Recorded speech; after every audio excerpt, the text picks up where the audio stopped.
Even though I'm a Noctis player, I've been a huge fan of Tekken and proper Tekken for a very long time. What do I mean by proper Tekken? Well, I used to watch pros back when I was studying the game in Tekken Tag 2, and Jdcr was one of the people I studied the most.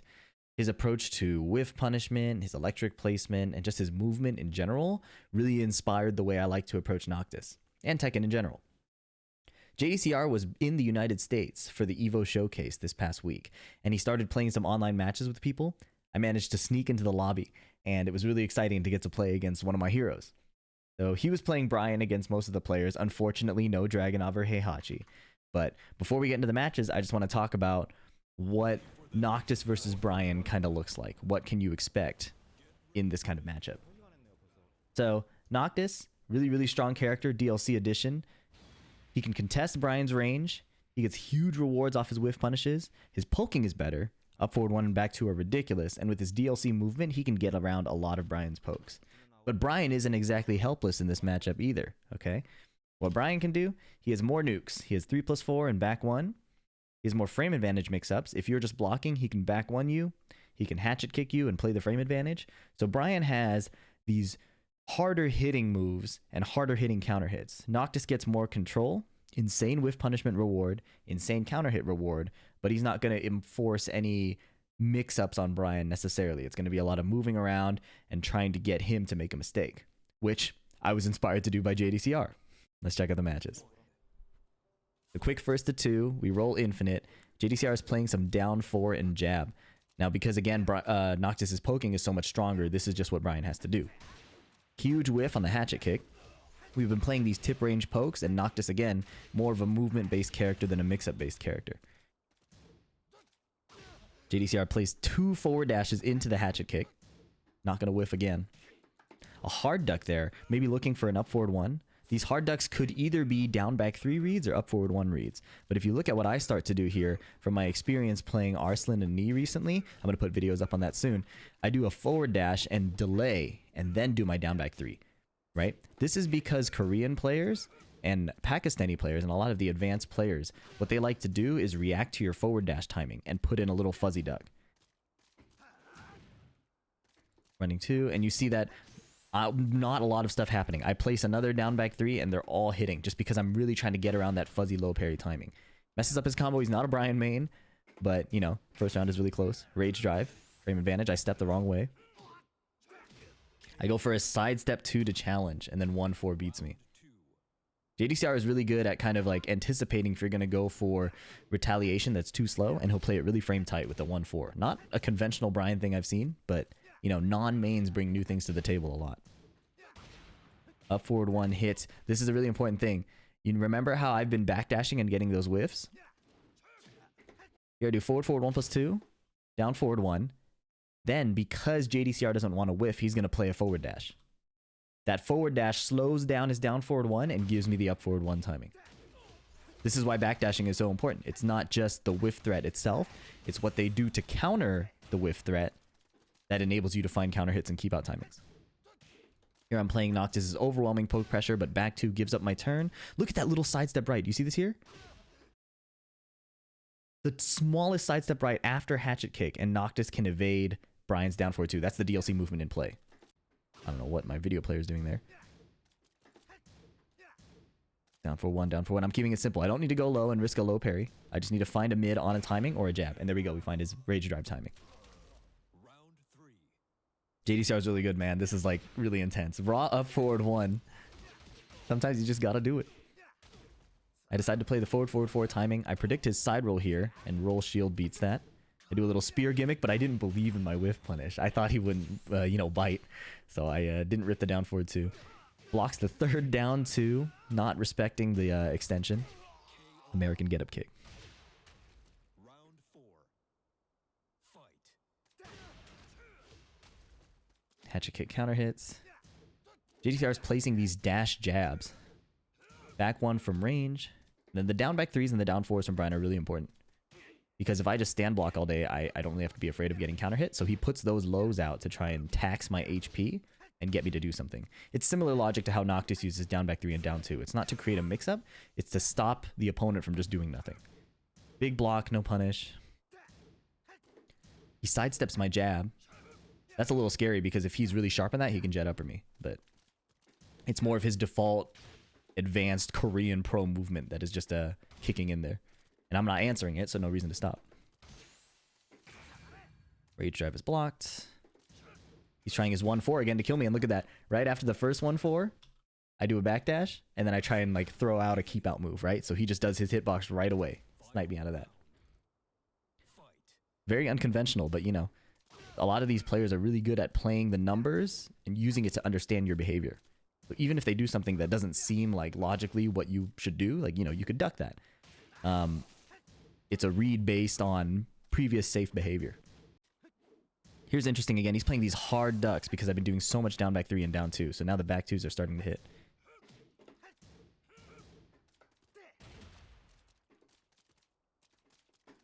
Big whiff again on the hatchet kick.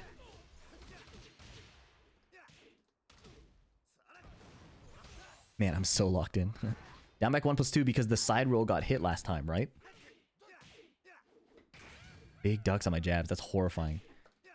Play some jab timings, and then I kill with the down back 3. Because the down back 3s I've been doing so much on that delayed timing where I dash, do nothing, and then down back 3, it made it easier to do just an immediate one and kill him. Normally, that's kind of a tactic I wouldn't recommend because immediate timing, you get low parried, it's over.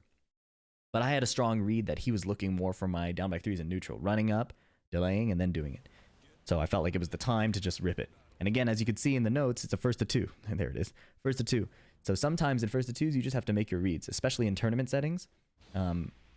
Ideally, you would want to download everything your opponent is doing. But in these kinds of circumstances, you have variance on your side. So sometimes you can play like a dumb or unconventional decision, and then the game ends and it doesn't matter.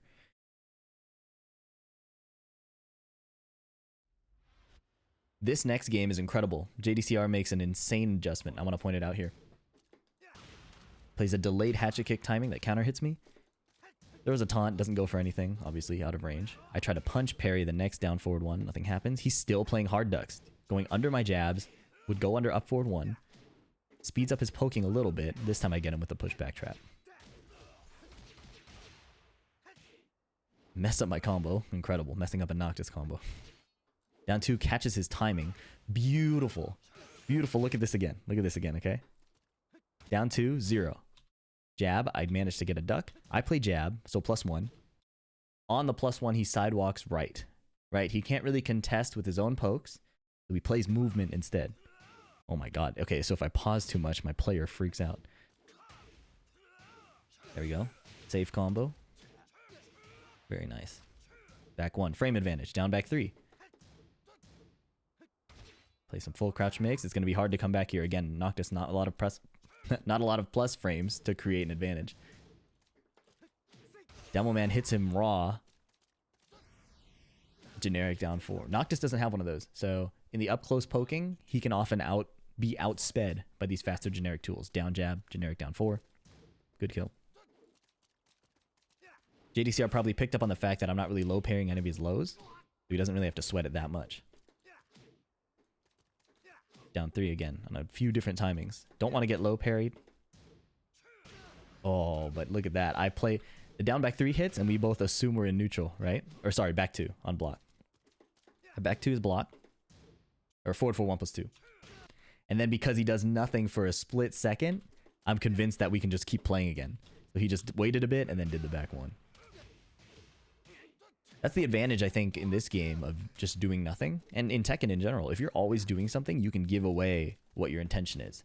But if you sprinkle in a lot of inactivity, then it's hard to tell when you can do something. So even though I was -9, I thought my turn was over. Little bit of hesitation. I'm like, oh, okay, I can act again. And then he counter hit me. Here, he plays a lot of really fast pokes. Gets my HP super far down. Just straight frame traps, right? I'm -9. I try to move or do something, I eat a 1-2. He has some frame advantage, just play 1-2 again. If I try to move too much, if I try to hit my own button, I'm trapped. Just jabs and 1-2 and now I'm in rage. Start playing down 2 again because I have to get him to do something. I have to get him to whiff or get counter hit. So it's time to force an error. Don't have to kill him with my mix-up, just have to get him to make mistakes. Look at that sidestep right. Down 2. He hits a down 3, so he's in crouch. I arranged in advance that we'd actually be player 1 and player 2. So like kind of like if we were playing offline. He plays the down back 3, sidestep right. A lot of anti-Noctis is sidestep right up close. Now, what he didn't do here is like a rip a punish because he didn't expect it as much. But a lot of the really high level, like experienced tournament players who are actively playing against Noctis all the time will punish that, and it's really scary. I 1-2 him out of his whatever he did after down forward 2. Might have been a backdash or some, you know, tried to attack again. Sidestep right again. I tried to do a forward 1+2 there. Missed input. And you can see that I make a big deal out of it. Jdcr up 2-0 after losing the last round. 1-2. He's playing a lot of one jab. Finally block a down back 3. Here's a down forward 1. Down forward again. Catching his pokes. 1-2. Finally get a big whiff, but no whiff punish. That was an incredible read. Incredible read. So this is weird because normally when you run into Noctis 2-2, 2-2 on block, most people will either duck an extension or stand block for 2-2 forward 2. Right? Or they disrespect with the jab right away. Jdcr did nothing. He did a forward movement. Right? Not a hitbox, not a duck, but moving forward. And then ducked. So did he expect to trigger my up forward 1 with his forward movement? I have no idea. But that read was incredible. Back 1. Huge hit. Mock kick is so annoying because here you see that I put in crouch, so I chill a bit, and then do my mix-up. But if he decides to just throw out a counter hit, I could die. But Jdcr plays pretty safe and then gets a huge whiff punish on the unwhiffable move. Look at this. I do forward 1+2 from range, what, 4? How far back was I? Yeah, that's really far. Gets a huge whiff punish. I was saying, man, he's a legend for a reason.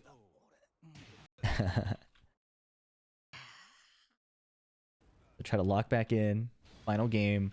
I kind of wish we didn't get Infinite because I think Infinite is weird in Bryan versus Noctis. Either player could really benefit from it, but I think if somebody doesn't have as much specific anti-Noctis experience, then Noctis is favored. I don't think Bryan is as bad on Infinite as people say, though. I think that I've talked with a lot of Bryan players, and it's obviously some things are annoying. You don't get your taunt wall nonsense, but Bryan is pretty good when you have to attack into him over and over. Again, because of the counter hit nukes. Don't meet the orbital. Nice. He's playing these forward, these like little forward taps. They're not forward dashes. They're like forward walks. And this is a really good way to counter backdash players. You can keep the space close without exposing an attack timing. This is really good. Low-High does this. Knee was doing this. And Arslan would do this as well. Little walks forward there. Little duck. But he whiffs the down back 3. Again, DLC movement. Look at this sidestep. Yeah, Noctis is sick. My fault. Mess up the combo, but his while saying 3 doesn't hit. Call out a movement or a button. He's sidestepping right. And down forward 1-2 will clip the sidestep right. Again, unsafe string, but first to 2 and reads on movement. Down forward 1-1-2 clips him out of a hatchet kick.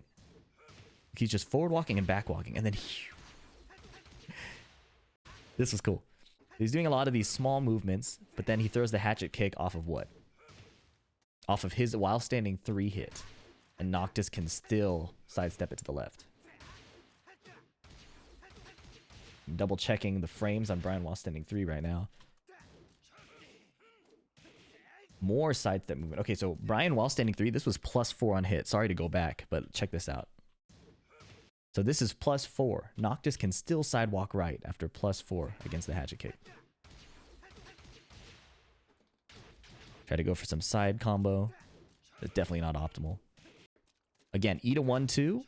Sidewalk left beats the down 2. Noctis's movement is really, really good against Bryan, but unless you get a launch out of it, it's not the end of the world. Bryan sure loses control, loses HP, but I have to make many of these reads against Bryan's nukes. So it's an interesting dynamic where I'm usually in control, I'm usually ahead, I get all these advantages, but if I mess up one time, it's over. One time, not literally, like 1 or 2 times. Sidestep left again. Finally get a nice counter hit. I wonder what he was even doing. He jabbed. I counter hit his jab. That is so messed up. Against forward advancing players, throwing a jab is your safest bet, right? Very quick, hard to whiff punish, especially on a forward dash block timing. but Noctis advances and counter hits it and can sometimes even go under it. Round 3. Really, really cheap.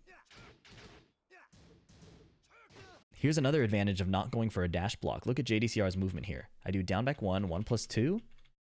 And here he plays a little micro forward walk, right? Look at this. Forward walk, block. This is online. This is a 5-bar, sure, but this is online. Sidestep left does not beat the 3+4, and he gets a mini combo.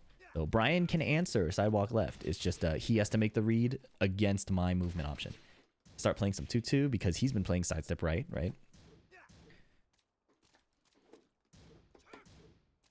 Can't eat a counter hit here. 3+4 is coming out. The down 3s I'm not really worried about. The down 4s I'm not worried about. I don't even need to force damage on him here, right? We have 30 seconds. It's an infinite stage. I need to not die. Now he's in rage. I have to be pretty careful about either whiffing or running into a bad timing. He's playing all these forward dashes. Look at this. He's down in HP, and he's playing all of these forward dashes. Because he wants to get a response out of me, and then he can find a counter hit. Do you remember what happened last time? I did the shield on block after he did mock kick. He did mock kick. Last time I did the shield on block on a delayed timing, right? So if I decided to do that again, he hits this. So it's very important to not pick your same defensive option every time. Like, keep it fresh, and sometimes the freshest thing is doing absolutely nothing, which is what I did here. Super scary situation. Playing the 1-2s again, I can play little side steps, sidewalk left if I have a really good read, and just some interrupts. Sidewalks my 1-2. Small pokes down to the wire, and then I get a lucky hit into a hit confirm. The big hit spark makes this move easier to hit confirm. What a good match. This was a scary situation because he plays down back 3, and I decide to just mash. Like, his move doesn't give him enough advantage for me to be too scared, and that's what did it.